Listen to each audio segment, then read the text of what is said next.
তো আমি আজকে একটা রিভিউ ভিডিও তোমাদের সাথে শেয়ার করছি। বুঝতেই পারছো এটা গোপালের ড্রেস, আর এসছে এটা অনেক দূর থেকে। একটা মিষ্টি বোন ফেসবুকে, তার সাথে আমার আলাপ। আর সে খুব যত্ন সহকারে বানিয়ে গোপালের জন্য আমার এই ড্রেসগুলো পাঠিয়েছে সিঙ্গুর থেকে।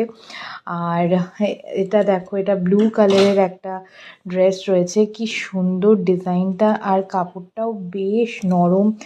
আর এটা একটা বাবা স্যুট টাইপের পাঠিয়েছে, এরকম এখানে বাটন দেওয়া আছে এটা ভেতরে। আর এটা তার ওপরের প্যান্ট। আর এটা একটা পিঙ্ক কালারের একটা ড্রেস আছে।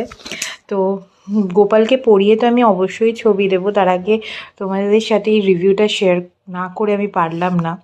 সাথে এসছে এই পঞ্চুটা, শীতকাল বলে বোন এটা নিজে হাতে বানিয়ে পাঠিয়েছে। তো তোমরা যদি অর্ডার করতে চাও, আমি পেজটাকে ট্যাগ করে দেবো, প্রীতি আর গোপু লাইফস্টাইল বলে ওর একটা পেজ আছে, ইউটিউবেও চ্যানেল আছে, তোমরা চাইলে ফলো করতে পারো এবং ওখান থেকে অর্ডার করতে পারো। Thank you Preeti, thank you so much.